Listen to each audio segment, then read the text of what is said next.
दोस्तों, American politics के रुए mister Donald Trump presidential election जीतकर अमेरिका के 47वें सदर मुंतखब होने जा रहे हैं। ये अपनी सीट संभालेंगे जनवरी 2025 से। हालिया दिनों में इलेक्शंस जो हुए थे, इसमें इनका मुकाबला था डेमोक्रेटिक पार्टी की कैमला हारिस के साथ, और एक कांटेदार मुकाबले के बाद डोनाल्ड ट्रंप ने इन्हें शिकस्त दी है और अमेरिकन नेशन ने डोनाल्ड ट्रंप को अपना आने वाला सदर मुंतखब कर लिया है। इस वीडियो में हम दोस्तों आपसे बात करेंगे अमेरिकन गवर्नमेंट सिस्टम किस तरीके से वर्क करता है और इसका जो लेजिस्लेटिव सिस्टम है वो क्या है, और इसका मुवाजना पाकिस्तान से भी करेंगे, और दुनिया में डोनाल्ड ट्रंप के आने के बाद क्या क्या इंपैक्ट्स आएंगे इस वीडियो में तफसीलन बात की जाएगी। जिन दोस्तों ने हमारा चैनल अभी तक लाइक और सब्सक्राइब नहीं किया है, उनसे गुजारिश है कि हमारे चैनल को सब्सक्राइब कर लें। दोस्तों, सबसे पहले हम बात करते हैं कि अमेरिकन प्रेसिडेंट किस तरीके से सिलेक्ट किया जाता है। इसमें कांग्रेस जो इनकी मेन ऐवान है, यानी कि दो ऐवानों पर मुश्तमिल है। इसमें एक हाउस ऑफ रिप्रेजेंटेटिव होता है और एक सेनेट होती है, जिस तरह पाकिस्तान में पार्लियामेंट और सेनेट है। तो इस कांग्रेस की दो हाउसेज में, यानी कि ऐवानों में, सबसे पहले हम हाउस ऑफ रिप्रेजेंटेटिव की अगर बात करें तो इसको हम कंपेयर कर सकते हैं अपने पार्लियामेंट के साथ, कि जिसमें हर जिले से या इलाके से पॉपुलेशन की बेस पर सीट्स बनाई जाती हैं और हल्का बंदी की जाती है।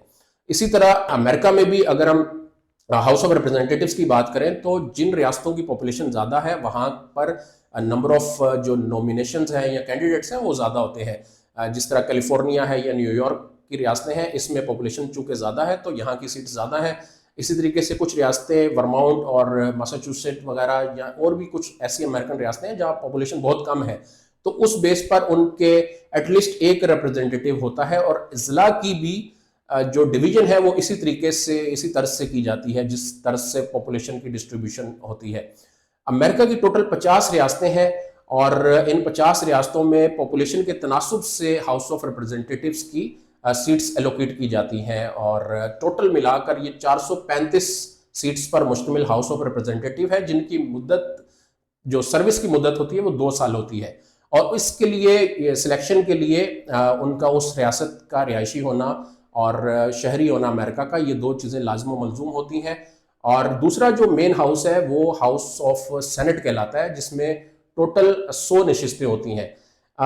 ये थोड़ा सा डिफरेंट हाउस ऑफ रिप्रेजेंटेटिव से इस तरीके से है कि यहाँ की सीटें फिक्स हैं। जैसा कि अमेरिका की टोटल अगर 50 रियासतें हैं तो हर रियासत से 2 सेनेटर्स मुंतखब होंगे और टोटल मिलाकर 100 सीट्स होंगी। दोस्तों, अमेरिकन प्रेसिडेंशियल इलेक्शन के लिए दरकार नशिस्तें जो है वो टोटल 538 नशिस्तें हैं, जिनमें से एटलीस्ट 270 जीतना ज़रूरी है प्रेसिडेंट बनने के लिए। और इनकी जो तादाद किस तरीके से काउंट की जाती है या किस बेस पे ये 538 बनाई जाती हैं, तो इसका इक्वेट इस तरह किया जाता है कि 435 सीटें जो हाउस ऑफ रिप्रेजेंटेटिव्स की हैं उसमें आप 100 सेनेट की ऐड करें और 3 सीटें जो है वाशिंगटन डीसी की ऐड करें, तो टोटल मिलाकर ये 538 नशिस्तें बनती हैं। गुज़िश्ता जो इलेक्शन हुए हैं इसमें कैमला हारिस ने 226 नशिस्तें, जबकि डोनाल्ड ट्रंप ने 312 नशिस्तें हासिल की, और जो कैमला हारिस है उनको आउट क्लास किया। रिपब्लिकन पार्टी से इनका ताल्लुक है डोनाल्ड ट्रंप का, और डोनाल्ड ट्रंप के बारे में कुछ कंट्रोवर्शियल स्टेटमेंट्स और कुछ इनके ऊपर एलिगेशंस मौजूद हैं। देखना ये होगा कि कैसे वो अमेरिकन प्रेसिडेंट बनने के बाद उन चैलेंजेस का सामना करते हैं। क्या वो उनकी जो प्रेसिडेंशियल पावर्स हैं उन पर असरअंदाज हो सकती हैं या नहीं हो सकती, ये तो आने वाला वक्त ही बताएगा। बहरहाल पाकिस्तान में कुछ लोगों का कहना यह है कि जो पीटीआई के रहनुमा हैं इमरान खान, उनको कुछ फ़ायदा हो सकता है अगर डोनाल्ड ट्रंप प्रेसिडेंट बनते हैं, तो उनकी तरफ से कुछ मैसेज आ सकता है या प्रेशर आ सकता है पाकिस्तान के ऊपर, जो उन्हें रहाई की तरफ लेके जा सकता है। बहरहाल वक्त से पहले कहना ये दुरुस्त नहीं होगा, और जो दूसरे इसके इम्कानात कम इसलिए लगते हैं कि कोई भी मुल्क अपने मफाद के अलावा दूसरे मुल्क के लिए नहीं सोचता है, और ना ही किसी और के बेनिफिट को इतना ज़्यादा सीरियस लिया जाता है। दोस्तों, डोनाल्ड ट्रंप 2017 से 21 तक भी सर्व कर चुके हैं एज ए प्रेसिडेंट, और इन्होंने बराक ओबामा से जीते थे इलेक्शन, और इसके बाद जो बाइडन से इलेक्शन हारे थे। जो बाइडन से जो इलेक्शन हार रहे थे, पावर की जब मुंतकली का टाइम था तो इनके ऊपर एलिगेशन ये था कि रशियंस जो पावर्स हैं उन्होंने कुछ हेल्प की थी, इन इलेक्शंस में कुछ धांधली की या इंटरफेयर करने की कोशिश की गई थी, और उनका जो असर था डोनाल्ड ट्रंप पर भी आ रहा था, उन पर भी कुछ एलिगेशंस लग रहे थे।